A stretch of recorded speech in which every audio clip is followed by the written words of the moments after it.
SC ST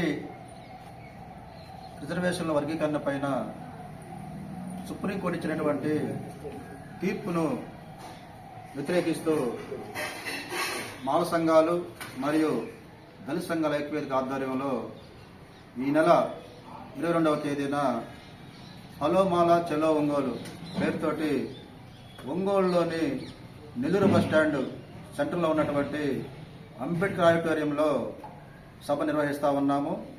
ఈ సభ జయప్రదం చేయు కార్యక్రమంలో భాగంగా ఈరోజు ఈ చేమకుర్తి ఉద్యోగ సంఘాలు మరియు మాల సంఘాలు నాయకులతోటి ఈ సమావేశం ఏర్పాటు చేయడం జరిగింది. ఈ సమావేశం ఉద్దేశించి మేము పత్రికల ద్వారా ప్రజలకి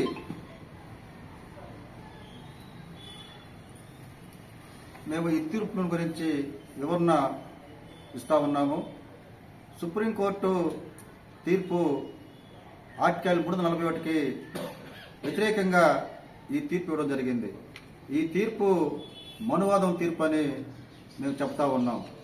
ఈ తీర్పు మోడీ నేతృత్వంలో ఆర్ఎస్ఎస్ యొక్క లాబింగ్ తోటి 7:6:1 ధర్మాసనం చంద్రచూడ్ చీఫ్ జస్టిస్ నేతృత్వంలో ఈ యొక్క రాజ్యాంగ వ్యతిరేకంగా ఎస్సీ ఎస్టీల్ని వర్గీకరిస్తూ క్రిమిలేరు తీర్పుని మేము ఇక్కడ వ్యతిరేకిస్తా ఉన్నాము.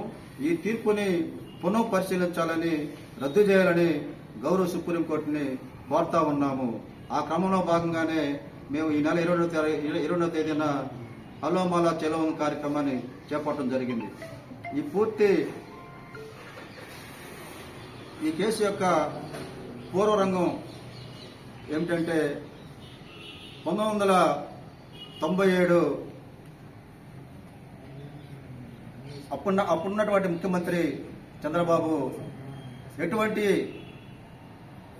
రాజ్యాంగానికి వ్యతిరేకంగా ఒక వర్గీకరణ జీవో ఒకటి ఇవ్వడం జరిగింది. ఎస్సీలని ఏబీసీలు విభజిస్తూ ఒక దుర్మార్గమైనటువంటి జీవోని ఇవ్వడం జరిగింది. దాన్ని వ్యతిరేకిస్తూ మాలలో 1997 ఆగస్టు 11న చెలో అసెంబ్లీ ముట్టడిని కార్యక్రమాన్ని చేపట్టడం జరిగింది.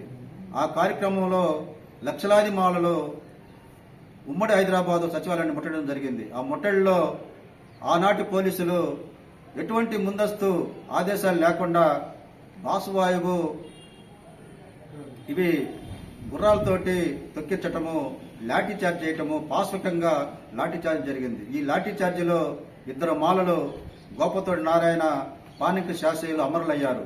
వేలాది మంది మాలలు క్షతగాత్రులయ్యారు. ఈ క్రమంలో ఆ యొక్క ముట్టడి ప్రపంచంలోనే ఒక చారిత్రకమైన ఘట్టం అది.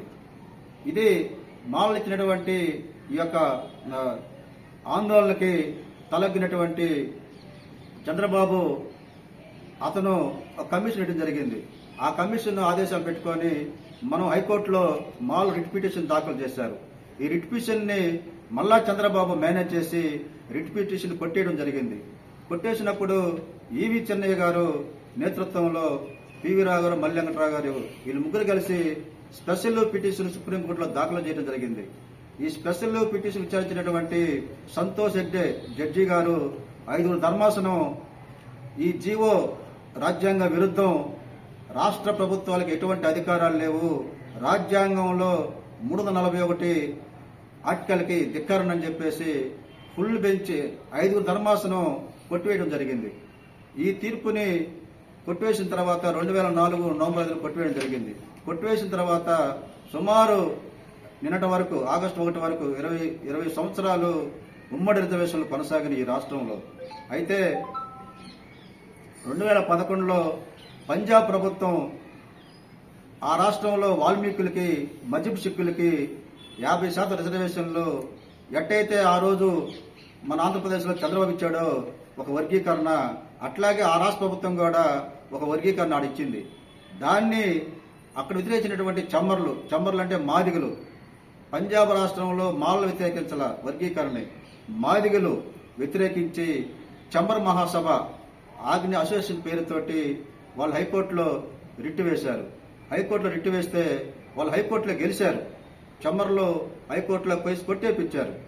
అప్పుడు ఆ రాష్ట్ర ప్రభుత్వం అప్పీల్కి వెళ్ళింది సుప్రీంకోర్టుకి.